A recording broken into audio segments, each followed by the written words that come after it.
हमारे विरोधी कई बार आरोप लगा सकते हैं कि क्या कोई मिलीभगत है या क्या मसला है कि हम बार बार सरकार बनाने के बावजूद भी, क्योंकि करप्शन ऐसा इशू है जो पब्लिक को छूता है, इसलिए आज मुझे करना पड़ रहा है। तो मैं तो चिट्ठी, आपको पता है चिट्ठी लिखी मैंने, आज 1 साल से ऊपर हो गया। आज मैं क्यों बोल रहा हूँ, ये नहीं कि मैं आज सो के जागा हूँ, मैं तो बहुत पहले से कहता आया हूँ, फिर चिट्ठियां लिखता आया हूँ कि पार्टी की साख बचाए रखने के लिए पार्टी के नेताओं द्वारा दिए गए आश्वासन और भाषण ऐसे ना लगे कि हम सिर्फ चुनावी रोटी सेकने के लिए झूठे मूठे आरोप लगाते हैं और सत्ता में आने के बाद हम सब भूल जाते हैं। इसलिए मैं 11 अप्रैल को राजस्थान में शहीद स्मारक के ऊपर 1 दिन का अनशन करूंगा। सचिन पायलट ने कल जो रूप दिखाया उसके बाद कांग्रेस में खलबली मची है। पायलट ने कल जो ऐलान किया उसके बाद कांग्रेस में चारों ओर हड़कंप मचा है। सब चुप हैं, किसी की जुबान नहीं खुल रही, मानो सबको सांप सूंघ गया हो। पायलट लंबे वक्त से चुप थे, अपने ऊपर हो रहे हमलों पर कोई भी जवाब नहीं दे रहे थे, लेकिन जब बोले तो ऐसा बोले कि सबको शांत कर दिया। अब पायलट ने अपनी ही सरकार के खिलाफ धरना देने का ऐलान कर दिया है। मैंने कांग्रेस लीडरशिप को राजस्थान के संदर्भ में कई सुझाव दिए हैं। मैंने कहा ना आप लोगों को कई बार, उनमें से एक सुझाव ये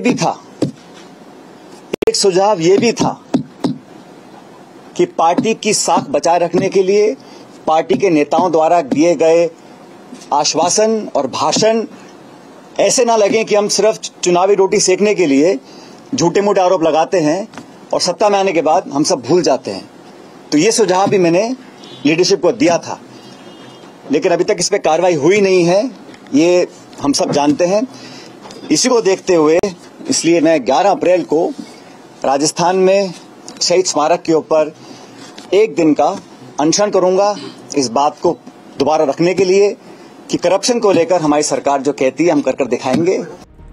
2018 में कांग्रेस की सरकार बनी, गहलोत मुख्यमंत्री बने, बीजेपी को हराकर कांग्रेस को बम्पर जीत मिली और इसके लिए सचिन पायलट ने एड़ी चोटी का जोर लगाया था। अब पायलट अपनी ही सरकार को कोस रहे हैं, काम न करने से लेकर भ्रष्टाचार तक के गंभीर आरोप लगा रहे हैं। पायलट ने साफ साफ लफ्जों में कह दिया कि पिछले 4 सालों में सीएम गहलोत के नेतृत्व में कांग्रेस सरकार ने अपने वादे पूरे नहीं किए। जब दोबारा हम जाएंगे चुनाव में और भाजपा पे आरोप लगाएंगे तो जनता पे विश्वास क्यों करेगी? इसलिए अपनी विश्वसनीयता बनाने के लिए ये बहुत जरूरी है कि हम कुछ कर दिखाएं। और मैंने कहा ना, ये जो मिलीभगत का आरोप हमारे विरोधी लगा सकते हैं, भ्रम फैलाने की कोशिश कर सकते हैं कि कहीं वसुंधरा जी या मुख्यमंत्री जी या किसी और का कहीं कोई आपस में गठजोड़ तो नहीं है, क्योंकि पिछली सरकार में हमने आरोप लगाया, कमीशन बनाया, उसमें कुछ कमी आ गई, उस पर कार्रवाई नहीं हुई। दोबारा सरकार में बीजेपी आई, हमने और बड़े आरोप लगाए, हम राष्ट्रपति के पास गए, गवर्नर के पास गए, ज्ञापन दिया, लोगों को आश्वासित किया, 4.25 साल हो गए और हमने कोई कार्रवाई नहीं करी है, कम से कम मेरी जानकारी में तो नहीं है। इसलिए मैं चाहता था कि पब्लिक में हम लोगों की बात जनता माने अगली बार भी, इसलिए कदम उठाना जरूरी है। आखिरकार सचिन पायलट के सब्र का बांध टूट ही गया। जो बात उनके दिल में थी वो बाहर आ ही गई। गहलोत के खिलाफ पायलट का गुस्सा निकल ही गया, लेकिन पायलट के इन हमलों के बाद कांग्रेस में जो रायता फैलने वाला है उसका अभी किसी को अंदाजा नहीं, और इस रायते का स्वाद बीजेपी भी पूरा लेगी। सचिन पायलट ने 11 तारीख को अनशन पर बैठने का ऐलान किया है और अपनी सरकार को कटघरे में खड़ा करने का काम किया है। पूर्ववर्ती सरकार पर कहा कि उनकी जांच क्यों नहीं करा रहे। मैंने भी कहा है कि पूर्ववर्ती सरकार पर जांच की बात करने से पहले अगर सचिन पायलट जी वर्तमान सरकार के अंदर जिस सरकार को पैदा करने में उनका बहुत महत्वपूर्ण योगदान रहा, उसके कार्यकाल में लूट और झूठ के इस शासन की जांच करवाते तो उचित होता। पायलट ने बीजेपी के बहाने गहलोत पर हमला बोला तो राठौड़ ने पायलट के बहाने गहलोत को ही लपेट लिया।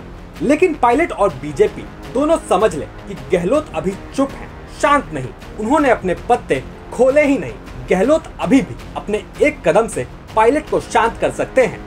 इसका अंदाजा आप इस बात से लगा सकते हैं कि गहलोत के बिना कुछ बोले ही राजस्थान प्रभारी रंधावा और जयराम रमेश उनके पक्ष में उतर चुके हैं। इधर कांग्रेस आला कमान सचिन पायलट के खिलाफ चिट्ठी जारी करते हुए डैमेज कंट्रोल की कोशिश कर रहा है, क्योंकि पायलट ने इस बार गहलोत को जो डैमेज दिया है उससे राजस्थान कांग्रेस भी बराबर की घायल हुई है।